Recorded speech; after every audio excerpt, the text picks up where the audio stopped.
Nate Pace, and this is Racing and Wrenching.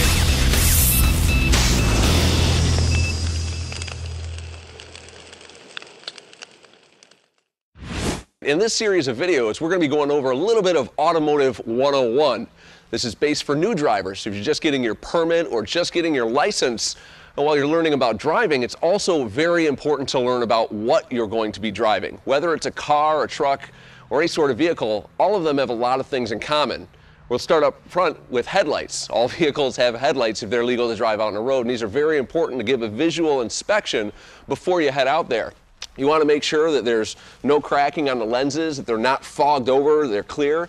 You want to go ahead and turn them on and make sure that your turn signals, your bulbs, everything's functioning properly. This is going to help keep you safe out there on the road. Next up is tires. You want to give a visual inspection of your tires each time before you get back on the road. Even if it was just a quick trip into the gas station and back, all it does is take a couple of seconds, walk around the outside of the car, make sure there's no eggshells forming on the outside of the tire, you don't see anything sticking out of the tire, and well, that they're all round is a good start.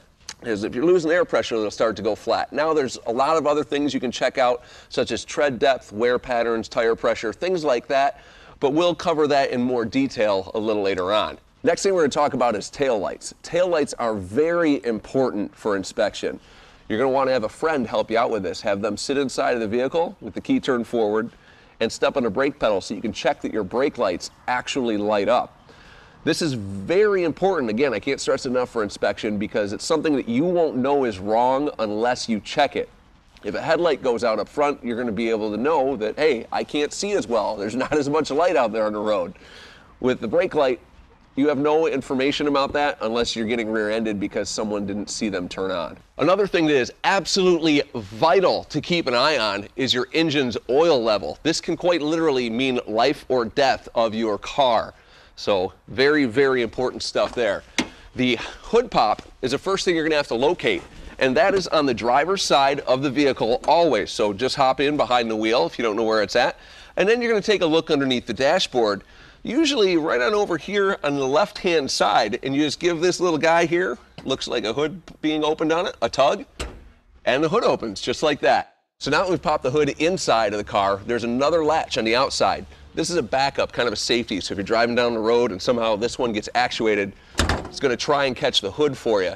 It's not guaranteed to catch it, it's just a safety backup. Give you an extra chance to pull over and get the hood resecured. Now, they're going to be located in different places on different cars. So you want to just pop the hood a little bit, stick your eyes in here and take a peek to find out where they are. Sometimes they lift, sometimes they slide, sometimes they push down. On the Miata, it's right here. All you have to do is give it a lift and the hood releases, just like that. Next thing we're going to go over is keeping your hood up. Some of them will have shocks to keep them open. This vehicle has a hood prop. So just locate where it's attached. Be the side with the squiggle on it, not the side with the hinge. You're going to pick that up and bring it right on over and set it in the prop rod hole. So now that we're under the hood, you're going to see a lot of containers. But what we're looking for is the oil dipstick tube.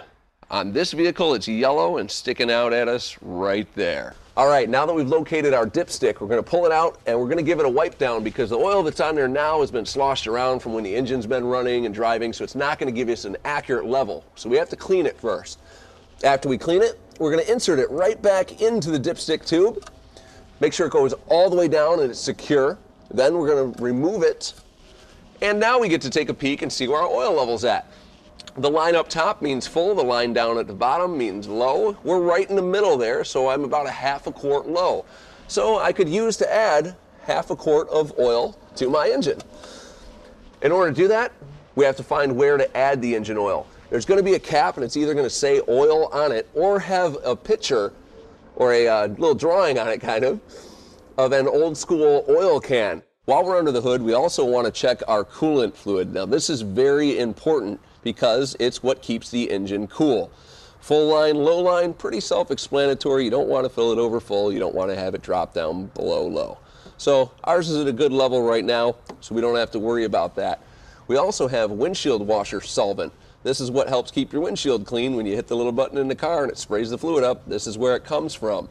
Very important not to mix the two up. If you put coolant in your windshield washer solvent, it's going to leave a greasy mess in the windshield.